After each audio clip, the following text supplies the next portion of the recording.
नमस्कार। YouTube के इस चैनल पे आप सबका स्वागत है और आपसे निवेदन है कि इस चैनल को सब्सक्राइब कर दे ताकि आने वाले सारे वीडियो आप तक पहुंचता रहे।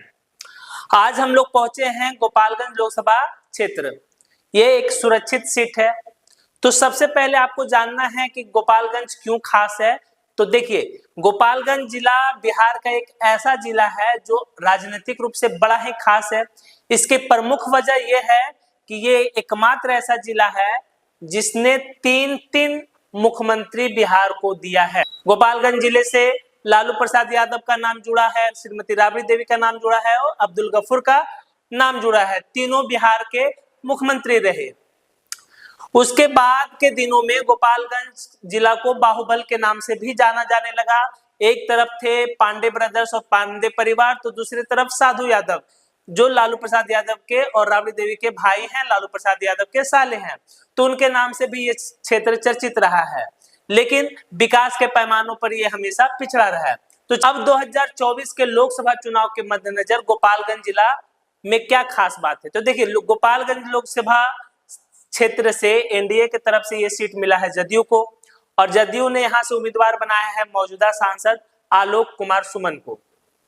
वहीं महागठबंधन की तरफ से ये सीट मिला है वीआईपी को, और वीआईपी ने यहाँ से अपने एक नया उम्मीदवार को उतारा है जो कि जिनका उस क्षेत्र में बिजनेसमैन के रूप में वो जाने जाते हैं। उनका पेट्रोल पंप और गैस एजेंसी का कारोबार है। नाम है प्रेमनाथ चंचल उर्फ चंचल पासवान। उनके पिताजी का भी राजनीतिक कैरियर रहा है और वो बीजेपी से जुड़े हुए हैं। सुदामा पासवान उनका नाम है। तो पिताजी बीजेपी से हैं, लेकिन इनको टिकट महागठबंधन की तरफ से दिया गया है वीआईपी पार्टी के द्वारा। गोपालगंज जिले में कुल 6 विधानसभा क्षेत्र है और 6 के 6 विधानसभा क्षेत्र इसी जिले के हैं, मतलब गोपालगंज जिले के ही हैं।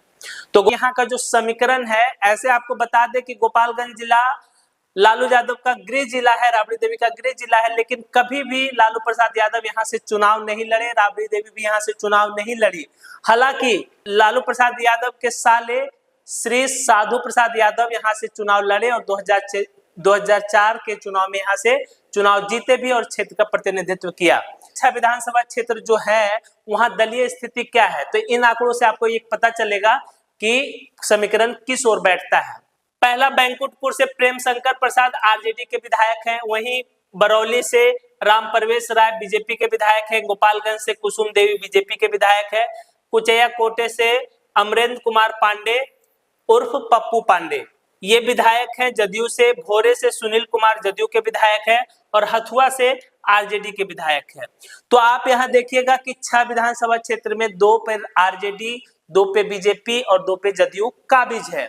महागठबंधन के कंपैरिजन में देखिएगा तो एनडीए गठबंधन का पलड़ा भारी है। संसदीय इतिहास का तो एक नजर इस पे भी डाल लीजिए, इससे भी आपको एक अनुमान होगा। तो सबसे पहले देखिए, 52 में सैयद महमूद, 62, 67, 71, 77 द्वारिकानाथ तिवारी लगातार 4 चुनाव जीते थे कांग्रेस के टिकट पे। उसके बाद नागीना राय भारतीय राष्ट्रीय कांग्रेस से, काली प्रसाद पांडे निर्दलीय चुनाव जीत चुके हैं। राजमंगल मिश्र, अब्दुल गफूर और लाल बाबू प्रसाद यादव ये जनता दल के चुनाव टिकट पे चुनाव जीते हैं।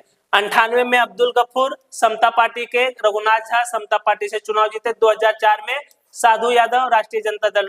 2009 में इस सीट को सुरक्षित सीट बना दिया गया, वहां से चुनाव जीते पूर्णमासी राम जनता दल यूनाइटेड, फिर जनक राम। 2014 में भारतीय जनता पार्टी। 19 में आलोक कुमार सुमन। 2019 के चुनाव परिणाम की तो परिणाम भी जबरदस्त रहा। बड़े अंतर से यहाँ चुनाव जीते थे आलोक कुमार सुमन। उनको वोट मिला था 5,68,000। आरजेडी की तरफ से सुरेंद्र राम 2,81,000। नोटा को 51,000 वोट मिला था। सोचिए, 2 प्रत्याशी से ज्यादा नोटा को मिला था। कुणाल किशोर को 36 और दीनानाथ मांझी को 15,000। जीत और हार का अंतर रहा 2,86,000 वोट। यहाँ का जातीय समीकरण है, उसमें सबसे ज्यादा मतदाता दलित महादलित समाज से आता है। उसके बाद ब्राह्मण समाज का दबदबा है, यादव समाज, मुस्लिम समाज, राजपूत समाज, भूमिहार समाज, कोयरी समाज और कुर्मी समाज, ये सारे समाज के मतदाता का संख्या यहाँ अच्छा खासा है। सबसे बड़ी आबादी यहाँ पर ब्राह्मण समाज का है। उसके बाद यादव समाज, राजपूत समाज का है। मुस्लिम समाज भी 14% है। उसके बाद 4% कोयरी समाज से है। 3% कुर्मी समाज से मतदाता यहाँ से आते हैं। तो यही सीट का जीत हार तय करेंगे। 2024 में एनडीए के तरफ से आलोक कुमार सुमन है, जो कि ऑलरेडी यहाँ से चुनाव जीते हुए हैं, मौजूदा सांसद है। महागठबंधन से ये सीट वीआईपी को दिया गया है। सहनी की पार्टी महागठबंधन में शामिल हुई, ऐसे ये राजद के कोटे में सीट थी, उसको लास्ट में महागठबंधन में शामिल होने के कारण इसे वीआईपी को दे दिया गया है। वीआईपी ने यहाँ से प्रेमनाथ चंचल उर्फ चंचल पासवान को उतारा है। तो देखना दिलचस्प ये होगा कि इस बार का लड़ाई क्या फिर से एक तरफा होता है या कांटे की टक्कर होता है। हालांकि इस बार का जो सिनारियो है बिहार में वो उस तरह का नहीं है कि मोदी लहर है, वैसा कुछ नहीं है। और इस बार का चुनाव कैंडिडेट के ऊपर बहुत ज्यादा कुछ निर्भर करने वाला रहता है, क्योंकि हर सीट का यही विश्लेषण है। छठे चरण में यहाँ मतदान होना है, तो ये सीट खास है, देखना दिलचस्प होगा कि किसका पलड़ा इस पर भारी है। हालांकि अगर वोट सामाजिक समीकरण और जातीय समीकरण की बात करें तो एनडीए गठबंधन का पलड़ा भारी दिखता है। लेकिन अगर वही बात करें यादव मुस्लिम समाज और कोयरी कुर्मी समाज का एक मुश्त वोट, साथ ही महादलित समाज अगर महागठबंधन के पक्ष में खड़ा हो जाता है तो फिर रोचक मुकाबला होकर कांटे की टक्कर में जीत हार का अंतर बहुत कम रहने वाला है। आपको क्या लगता है, अपनी प्रतिक्रिया कमेंट बॉक्स में जरूर दें।